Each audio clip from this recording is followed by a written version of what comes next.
ሰላም ጤና ይስጥልኝ። እንዴት ናችሁ? ውድ የቻናሌ ተከታታዮች ሰላም ናችሁ? እኔ እግዚአብሔር ይመስገን በጣም ደህና ነኝ። እንዴት ናችሁ? ሁሉ ሰላም ነው? ዛሬ ደግሞ የጎንደር ባህላዊ ወጥ የሽርሽምን አሰራር ነው ይዤላችሁ የመጣሁት።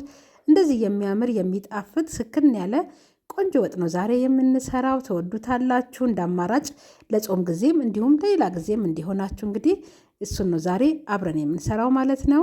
ለመጀመሪያ ጊዜ ዛሬ ወደ እኔ ቻናል ደግሞ የመጣችሁ እንኳን ሰላም መጣችሁ እያልኩኝ ቻናሌን ሰብስክራይብ ካላረጋችሁ በማድረግ ደግሞ ቤተሰብ እንሁን። አዳዲስ ስራዎች ስሰራ ወደ እናንተ እንዲደርስ ማለት ነው። ሁላችሁም እንግዲህ ስትጀምሩ ላይክ ብታደርጉልኝ ስራዬ ሰዎች ዘንድ ይደርስልኛል። ስለ ሁሉም አመሰግናለሁ። አሁን እዚህ ጋር የሽምብራ ክኩን ያመጣሁት ሩብ ኪሎ ነው ይዤ የመጣሁት።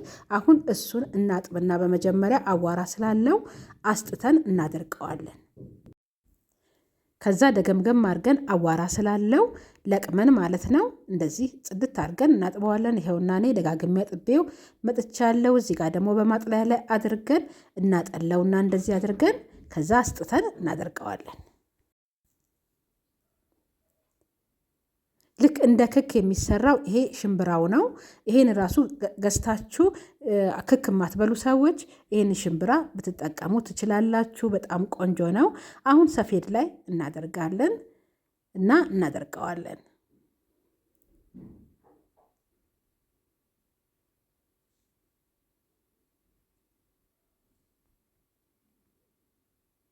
ይኸው እንደዚህ ደርቆልኝ ተመልሻለሁ። አሁን እንትን ላይ አድርገን በመጥበሻ ላይ እንደዚህ አድርገን ደግሞ ትንሽ ሞቅ ሞቅ እናደርገዋለን። በክክም መስራት ይቻላል፣ በክክም ይሰራል ሽርሽም። እኔ ግን ዛሬ በሽምብራ ነው የምሰራው። በሽምብራም ይሰራል፣ በክክም ይሰራል። ትንሽ ሞቅ ሞቅ ነው የምታደርጉት፣ በጣም አታበስሉትም።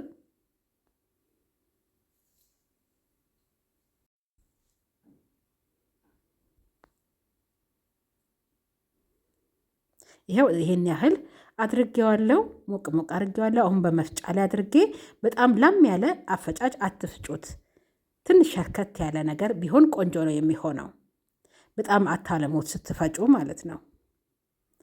ይኸው እንደዚህ አድርጌዋለሁ። አሁን የሚበቃኝን ያክል እኔ እንግዲህ እዚህ ጋር ሽንኩርት አድቅቄ ከተፌ እንግዲህ ጥጃለሁ።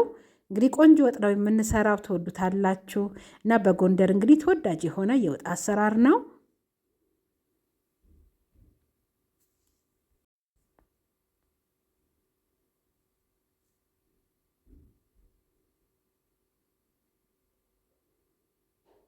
መጀመሪያ እኔ ዘይት ሳልጨምር ሽንኩርቱን በደረቁ እንደዚህ እያሸሁት ነው።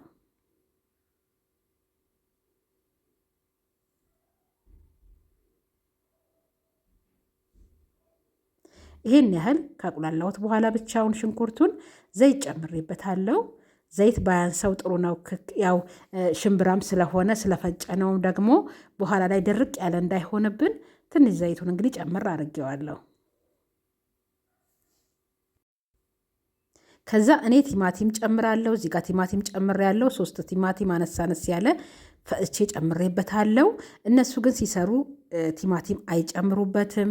እኔ ግን ያው በቲማቲም ስለለመድኩ ነው መሰለኝ ቲማቲም ጨምሬ እንዲጣፍጥልኝ ቲማቲም ጨምሬበታለሁ። በባህሉ ግን ሲሰራ ግን ቲማቲም አይገባም። ከዛ በርበሬ እዚህ ጋር የሚበቃኝን ያክል ጨምሬ አብሬ አሸዋለሁ።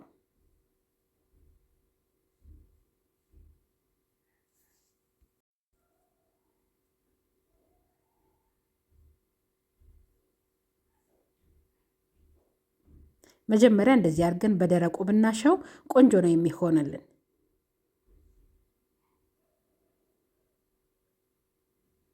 ይኸው በደንብ አድርጌን ያሸሁት ከቪዲዮ ውጭ እንግዲህ ያሸሁት ነው። ከዛ ሙቅ ውሃ እየጨመርኩኝ እዚህ ጋር አሁንም ትንሽ አበስለዋለሁ።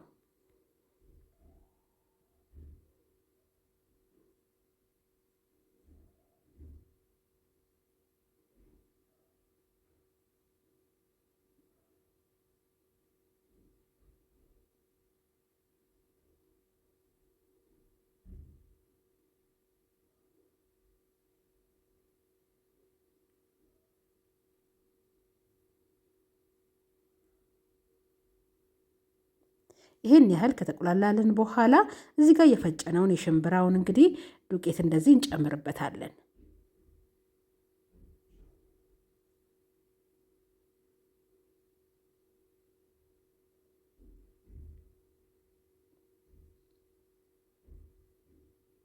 ያው ወፈር እያለብኝ ስለሆነ ነው ትንሽ ሙቅ ውሃ በየመሃሉ እየጨመርኩ አብሬ እያሸሁት ያለሁት።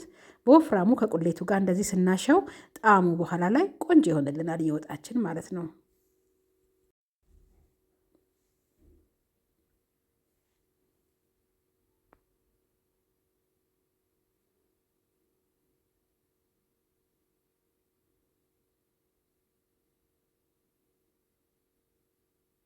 ይሄን ያህል በደንብ ካሸሁት በኋላ ከቁሌቱ ጋር ከዛ ሙቅ ውሃ ጨምሬ እንግዲህ ከልሼ በደንብ አድርጌ አንተከትከዋለሁ።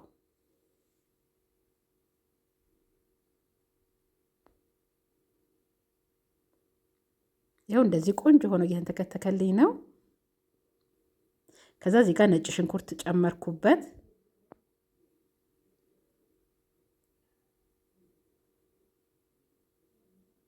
እዚህ ጋር ደግሞ ኮረሪማ፣ መከለሻ፣ ጥቁር አዝሙድና ጨው ነው የጨመርኩበት። ሁሉንም አንድ ላይ እንደዚህ አድርጌ አምጥቼ ጨመርኩበት። እንግዲህ ቅድም የጨመርነው ዘይት የሁላችሁ እዚህ ጋር አሁን ጥፍት ብሏልና እንደዚህ አሁን ስንሰራ ዘይቱ በዛ አንልም፣ በኋላ ላይም ብዙ አይወጣብኝም ብዬ አስባለሁ።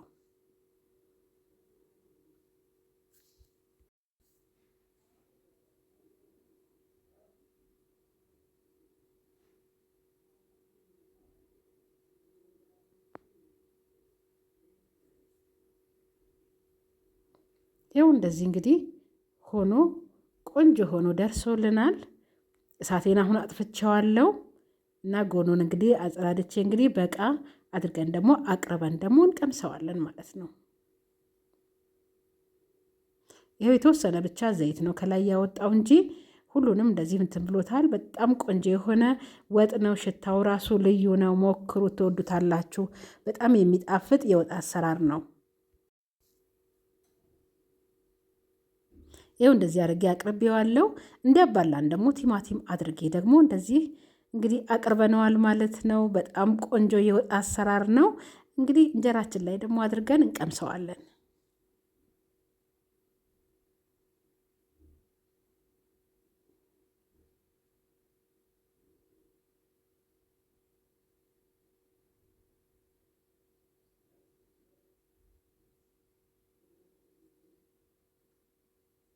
ይኸው እንደዚህ አድርጌ እንግዲህ ቆንጆ አድርጌ አቅርቤዋለሁ እና ሞክሩት፣ ትወዱታላችሁ። ሁሉም ሰው ቢመገበው ራሱ በሽምብራ ከሰራችሁት ለማንም ሰው መሆን ይችላልና ጣዕሙም ደግሞ በጣም ነው የሚጣፍጠው። እንደዚህ አድርጋችሁ ደግሞ ሰርታችሁ ደግሞ እናንተም ቅመሱት፣ በጣም ይጣፍጣል።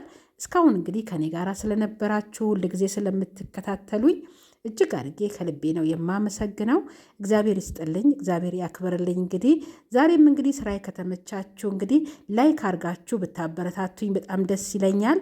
ላይክ ሲኖረው በጣም ብዙ ሰው ጋር መድረስ ስለሚችል ያው ስራችንም ዋጋ ይኖረዋልና ሁልጊዜ ላይክ አድርጉልኝ የምለው ለዛ ነው። ዛሬም እንግዲህ ሁላችሁም ላይክ እያደረጋችሁ አበረታቱኝ፣ እንዲሁም ደግፉኝ። በሚቀጥለው በሌላ ስራ እንገናኛለን። ሰላም ሁኑልኝ። ቻው